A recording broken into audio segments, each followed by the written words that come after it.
a couple of years ago, we published a very similar study, and we found exactly the same data, but children who had high fever and shivering, you know shivering, those were at risk.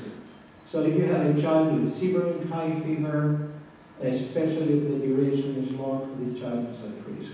В нашем исследовании мы получили примерно похожие результаты, только единственный фактор, который мы считаем фактором предиктором, это озноб, наличие озноба. In another study, again with a huge number of patients, the GI symptoms, vomiting, diarrhea, and fever more than 38 or whatever, neurological symptoms were found that they had low specificity of clinical findings. And again, do systemic symptoms predict the risk of kidney scarring or urinary tract infection? What do you think? That's the answer. Right. Yes. И в еще одном исследовании такие симптомы, как лихорадка, фибрильная, наличие неврологической симптоматики, выраженной симптомы интоксикации, не являлись предикторами развития нефросклероза. Таким образом, клинические данные не могут нам помочь. A few months ago, we published that if you have a fever more than 38.5 for more than 3 days, this is a risk factor to develop scars. Несколько месяцев назад мы публиковали исследование, в котором мы показали, что наличие фибрильной лихорадки более 72 часов 3 дней является риском развития нефросклероза. And among different factors that we studied, when we did multi-regression analysis, the only factor that was predicted was fever more than 3 days. So, if you have a child with a fever, first diagnose as fast as you can urinary tract infection. Don't wait the days till the culture. If the evidence is there, treat the patient. Таким образом, не нужно ждать. Нужно, если вы диагностируете острую инфекцию мочевыводящих путей, нужно сразу начинать лечение. Another study showed with a huge number of patients showed exactly the same results. В этом исследовании с большим количеством людей были получены те же самые данные. A delay of 48 hours or more could increase the odds of a new scar of about 50%, 47%. Было показано, что отсрочное лечение приводит к повышению риска развития нефросклероза почти в 2 раза. I'm going to tell you a few new data with evidence that we do have the biomarkers. PCP, as I told you from this meta-analysis, seems to be a reasonable biomarker because if you have a high PCP, the odds ratio is 14.2. This is a huge odds ratio to have pyelonephritis.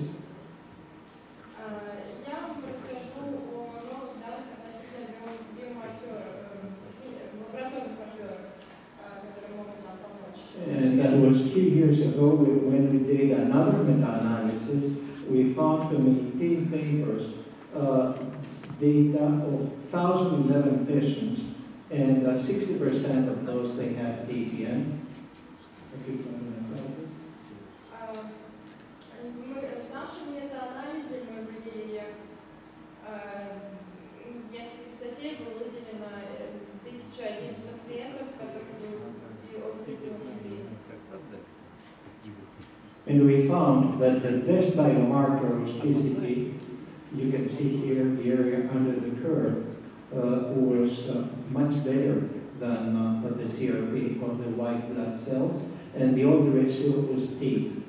In other words, you have 8 times more chance to have acute pyelonephritis if you have this PCP high. И пропыльцитамин имел большую специфичность, чем лейкоцитоз и ЦР. And now we have a Cochrane analysis and recommendations to this review. And what I want to do is show straight up. I'm not going to confuse you. If you have a child with CRP less than 20 his possibility to have APN is less than 20%. So if you have a patient with a PCT less than 20, the chances to have APN, they're quite small. On the other hand, if you have a child with a PCT that is higher than 0.5, the chances are that he has an APN. So with CRP, you can rule out APN. With PCT, you can rule in APN. That's Cochrane. Согласно рекомендациям метаанализу Cochrane, значение ЦРП менее 20 мг на литр могут нам помочь исключить острый пилонефрин. В то же время, как профилистолин более 0,5 помогает нам определить группу тех, которые, возможно, есть наличие острого пилонефрина. And I'm going to finish my presentation in the data of another study which proved that there is no one factor that you can evaluate to find a child at risk, but you have to look in the combination of many factors. And this is a single meta-analysis of 1280 patients. Those are the articles. And I'm going straight to the conclusion because my talk was too long, and I'm sure that I'm exhausted here, that the important factors is dilating VUR. You have a 22 times higher chance to have scarring with those children. Of course, part is congenital, but you never know what is the congenital with the acquired, so be careful of children. If you have an abnormal ultrasound finding, this is that prognostic factor to develop scarring. If you have a high CRP, more than 40, and if you have a high temperature, more than 39, if you have in the urine culture an organism that is not E. coli, and finally, if you have PCC more than 60. Таким образом, в последнем метаанализе было сказано, что один фактор не может нам помочь сказать развитие нервного склероза. Мы должны оценивать совокупность факторов. И сюда входят такие пункты, как наличие высокой степени пузырного мочеточникового рефлюкса. Туда в эту группу входят также врожденные заболевания, но мы не можем сказать, что врожденное, что нет на момент диагностики. This is practical. Также отклонения выявлены на УЗИ, выраженное повышение С-реактивного белка, высокая температура и наличие в высеве отличных от шерихи колевых микробактерий. И также нитрофилёз.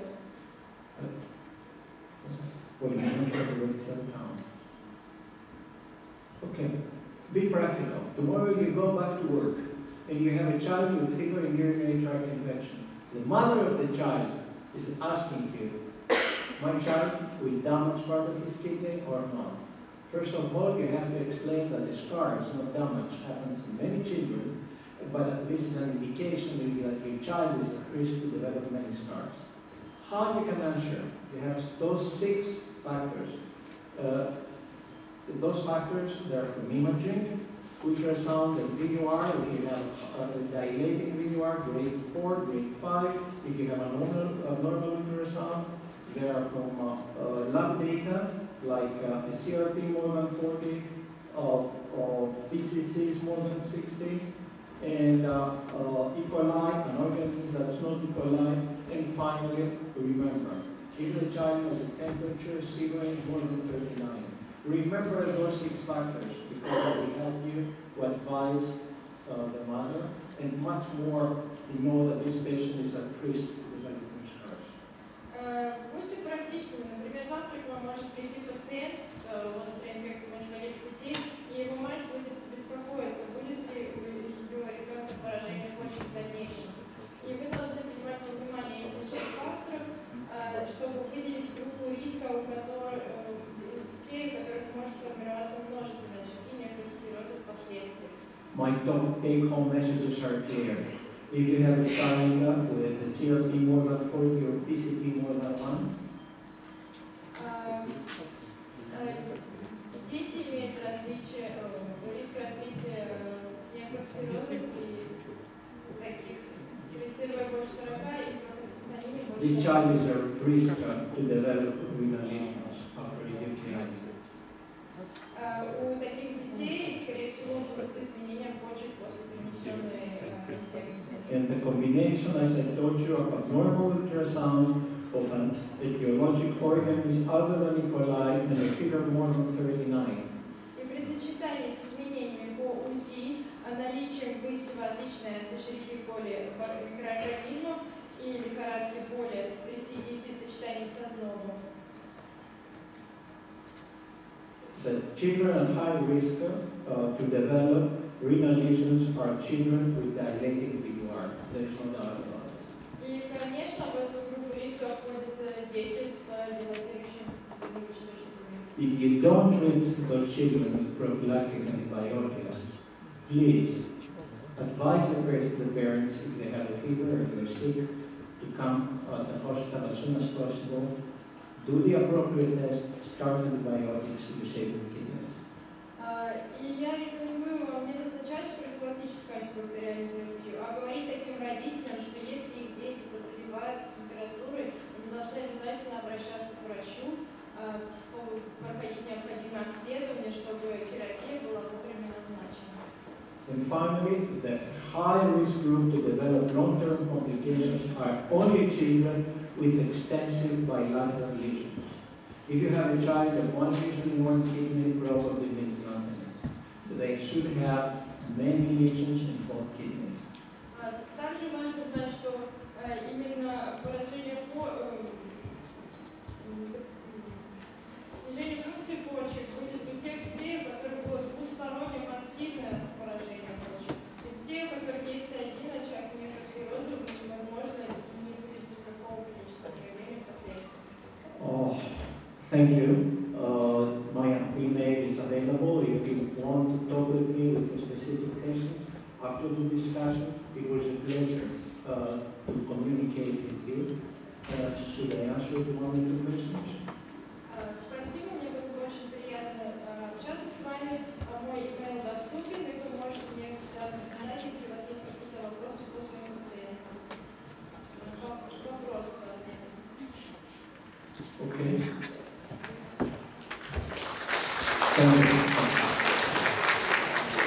Можно ли с уверенностью сказать и отличить, если у пациента с вызванным ситуацией ректус есть нефросклероз, можно отличить это уже присуществующий, как результат инфлазии, а потом или он сформировал результат ПНР? Хорошо? Ага. И Хадижа Марадона вам тоже приносила или еще нет? Ничего нет. Еще нет.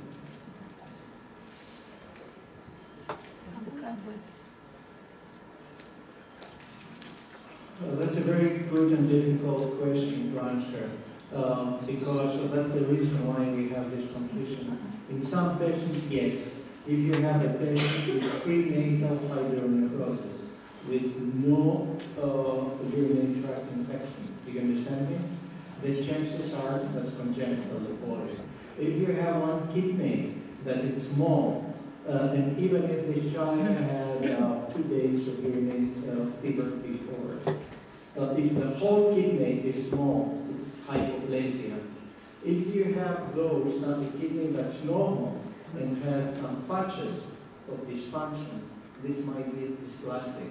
So I don't think that we have a tool that can, in those patients, tell us 100% if it is congenital or acquired. We have to take into consideration the history. This patient had many urinary tract infections fever. The fever was more than 2 or 3 days. Or this patient has a high grade of PUR, is a boy or girl. You take all these considerations and you make a wise guess. But always, if you have a normal PMSA, and then if you have a PMSA that's abnormal, this is acquired. So what I'm doing is, when I stop antibiotics in a high-risk patient, because this is the passion, this is the patient will, this is the mother will, whatever, if I stop it. When I stop it, I have a DMSA.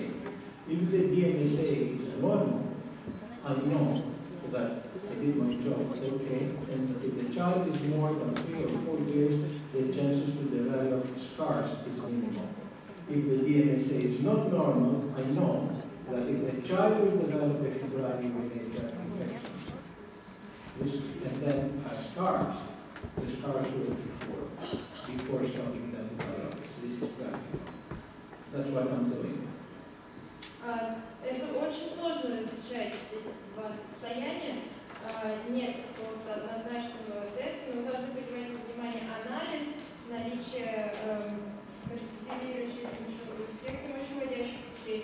Также по ДНС-сцинтиграфии имеет место различия. Например, при изначальном сморщении почек будет маленькая почка, сморщенная почка, либо будет нормального размера, но где будет очевидить дисплазии, это может быть дисплазия.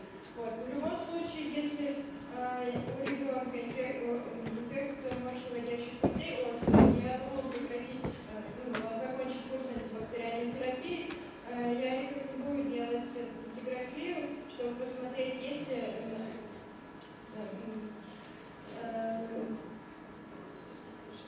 наличие рубцов, и таким образом знать, были ли они сформированы, либо насколько высокий риск формирования. Например, в 5 лет есть формирование очагов конференции достаточно. Thank you very much for the wonderful